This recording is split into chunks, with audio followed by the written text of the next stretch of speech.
अस्सलामुअलैकुम नाजरीन, वॉल्यूम 14 के पार्ट 6 और पार्ट 7 यानी कि लास्ट पार्ट में खुश आमदीद। अदरनी में नसरुल्लाह पाशा जावेद के साथी को खत देते हुए कहता है, ये जल्दी से पोप के पास ले जाओ, मेरे पास ज्यादा वक्त नहीं है। तो वो खत अपने पास रखते हुए कहता है, मैं सुबह निकलूंगा। मगर इसलिए में सुल्तान खिजर चुलूबी जानदाली और सिपाहियों के साथ वहाँ दाखिल होते हैं। सुल्तान को देखकर नसरुल्लाह पाशा बहुत डर जाता है और सुल्तान शदीद गुस्से में उसे देखने लग जाते हैं। इसलिए में जावेद का आदमी आगे बढ़कर हमला करने लगता है, मगर जानदाली तलवार निकालकर उसका गला काट डालता है। ये देखकर नसरुल्लाह पाशा मजीद डर जाता है और मुहाफिज उसके कपड़ों से खत निकालकर सुल्तान को देता है। सुल्तान आगे बढ़कर नसरुल्लाह पाशा से पूछते हैं, क्या इस खयानत की कोई वजाहत है? तो नसरुल्लाह पाशा कांपते हुए कहता है, मैं यानी कि हम। उसके हड़बड़ाहट देखकर सुल्तान उसे खत देते हुए कहते हैं, ये पढ़ो। ये सुनकर नसरुल्लाह पाशा कांपते हुए खत लेता है और खोलकर पढ़ते हुए कहता है, मुकद्दस पोप। दूसरी तरफ हम देखते हैं कि रात के वक्त लकड़हारा अपने साथियों से कहता है, वो हमारी बात नहीं सुन रहे और यहीं पे रह रहे हैं, फिर उन्हें इसकी कीमत का इल्म होना चाहिए जो वो अदा करेंगे। रहम नहीं करना, उनकी चीखें सुनाई देनी चाहिए, सिर्फ चंद दरवेश हैं, हिचकिचाहट की जरूरत नहीं। फिर आगे बढ़ते हुए कहता है, खेमों के करीब पहुंचते ही मशले बुझा देना। अदरनी में सुल्तान नसरुल्लाह पाशा से पूछते हैं, तुम ये कैसे कर सकते हो? तो नसरुल्लाह पाशा सुल्तान के पाँव में बैठते हुए कहता है, मुझे माफ कर दें सुल्तान, मुझे माफ कर दें। वो खूब तड़पता है तो सुल्तान के इशारे पर सिपाही उसे पीछे कर लेते हैं। सुल्तान कुमान थाम लेते हैं और कहते हैं, मैंने रियासत की 4 मोहरों में से एक तुम्हें सौंपी। मैंने तुम्हें सबसे अहम कमरे यानी कि अपने कमरे का वजीफा सौंपा।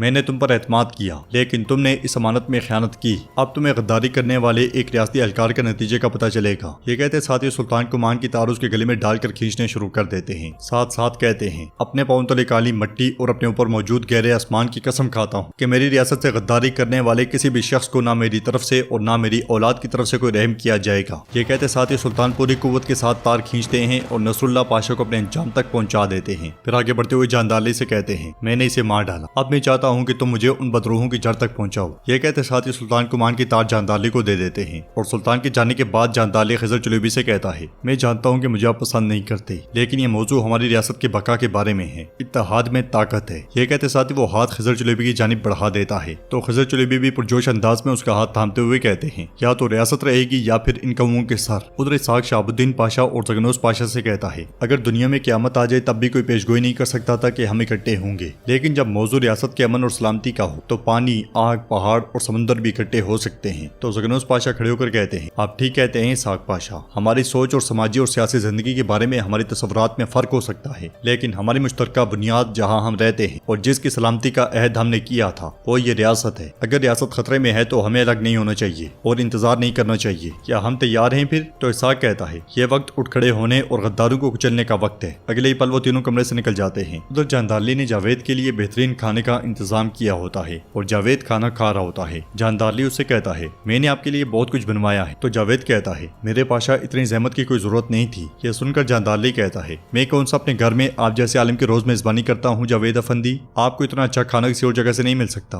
जहाँ तक पोप की बात है, मैंने सुना है कि आपने पोप को जो खत लिखा था वो खत्म हो गया है और ये और इसके अलावा बाकी सब सुनकर मैं आपका बहुत ममनून और मशकूर हो गया। जावेद कहता है, क्या मैं कह सकता हूँ कि अब हम इत्तेहादी हैं? यह सुनकर जानदाली कहता है, इत्तेहादी लफ्ज बहुत छोटा है, हम तो अब से साथी हैं, हम बहुत से रास्तों पर एक साथ चलेंगे। अभी मेरा आपसे एक सवाल है, हमारे पास वो हरूफी शाह आलम पेरी अस्त्राबादी के बारे में कुछ मालूमात, लेकिन उनमें से कुछ मेरे दिमाग को परेशान कर रही है। जावेद एकदम से पूछता है, आपको क्या परेशान करता है पाशा? तो जानदाली कहता है, हजरत पेरी ने जावेद नामा में अल्लाह की वहदानियत का तस्करा किया है, यहाँ इसमें क्या हिकमत है? क्या वो हजरत हमारी तरह मौला के आम बंदे नहीं थे जावेद अफंदी? जावेद कहता है, मेरे पाशा ये गहरे मसाइल हैं, एक के वक्त में जामिया तौर पर सबसे अहम हिस्सों का जवाब देना आसान नहीं। तो जानदाली कहता है, क्या आपको लगता है कि मैं मदरसे का एक निकम्मा और ना तजुर्बेकार तालिब इल्म हूं जावेद अफंदी? मैंने किताबें और कलम पढ़ने के बाद ही यह खिताब हासिल किया है। अब मुझे बताओ इस राज में क्या हिकमत छुपी है? मैं इस उलझन को सुलझाना चाहता हूँ। तो जावेद कहता है, यह हिकमत के मोती हैं पाशा, इन मोतियों का ज़हूर हर जगह नहीं होता। मैं आम रियाया के सामने तो ये बात नहीं कर सकता, लेकिन आप जैसे अजीम रियासती वजीर के सामने ये राज फाश कर सकता हूँ। अल्लाह की मार्फत और अजमत का हज़रत फजलुल्लाह पर ज़हूर हुआ और उन्हें शर्फ बख्शा गया। यह सुनकर जानदाली उससे पूछता है, अच्छा क्या ये कुफर के जुमरे में नहीं आता?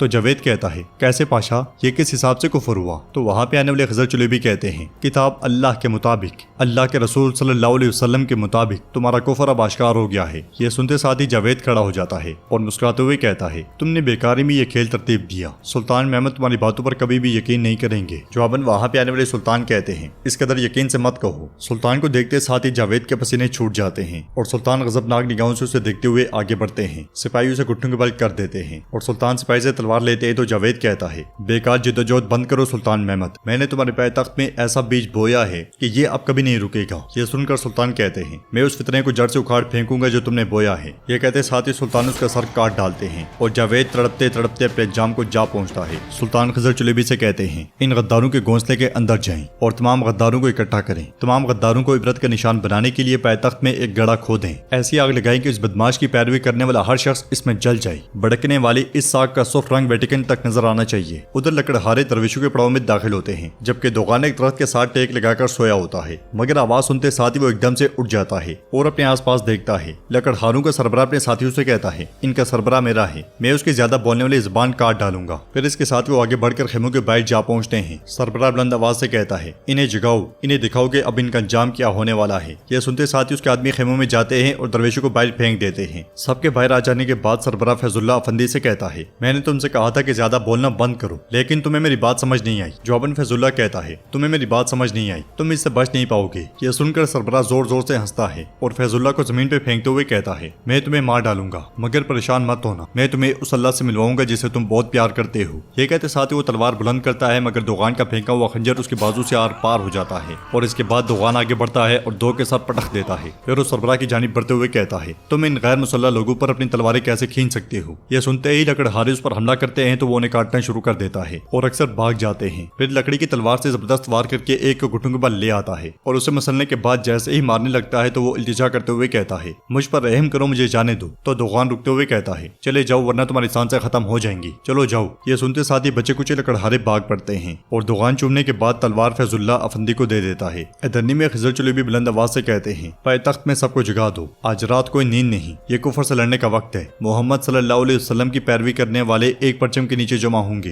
ये कहते साथ वो मुफ्ती फखरुद्दीन के साथ आगे बढ़ जाते हैं। उधर एक जगह पर गद्दारों की लाशें रख दी जाती हैं। एक आवाज गूंजती है, गफलत की नींद सोने वाले, अपने लिए ताज व तख्त की चाहत रखने वाले या खुद को सुल्तान समझने वाले, जिन गढ़ों में वो गिरते हैं उनके रास्ते लामतनाही हैं, मौत आने तक वो धोखे में हैं। उधर जगनोस पाशा जावेद अफंदी के कमरे में जाते हैं जहाँ कुछ लोग बैठे उसकी किताबें पढ़ रहे होते हैं। सिपाही उन्हें भी दबोच लेते हैं और किताब देखकर जगनोस पाशा को बहुत गुस्सा आता है। अगला दावा इसहाक जानिसरी के गुमराह सिपाहियों पर डालता है और उन्हें भी दबोच कर सिपाही ले जाते हैं। शाहबुद्दीन पाशा एक जन्नाटेदार थप्पड़ जलालुद्दीन को दे मारते हैं। वो वापस हमला करने की कोशिश करता है मगर दूसरे थप्पड़ से जमीन पे जा गिरता है। सिपाही उसे भी उठाकर ले जाते हैं। उधर सुल्तान जावेद अफंदी की किताबें जला रहे होते हैं। अगले मंजर में सुल्तान के चारों वजीर बुलंदी पर खड़े होते हैं। इसलिए में सुल्तान वहां आते हैं और दूर सामने जलते हुए ठिकाने को देखते हैं। आवाज गूंजती है, हथियार ना डालने वालों की राहें कुरान से जा मिलती हैं। वो सब दुनिया में ईमान के साथ इकट्ठे हो जाते हैं। सबकी नजरें उसी आग पर टिकी होती हैं। जानदारली मुस्कुराते हुए सुल्तान को देख रहा होता है। इसहाक पाशा का बेचारा खिलखिला रहा होता है। आवाज मजीद गूंजती है, वो कभी जुदा नहीं होते, जुदा होना उनके लिए हराम है। एक साथ धड़कने वाले दिल कलाम रहमान के जरिए मुत्तहिद होंगे। और नाजरीन, इसके साथ ये एपिसोड भी इख्तिताम पजीर होती है। ये था इस बोलम का लास्ट पार्ट। उम्मीद करते हैं कि आपको ये पसंद आया होगा।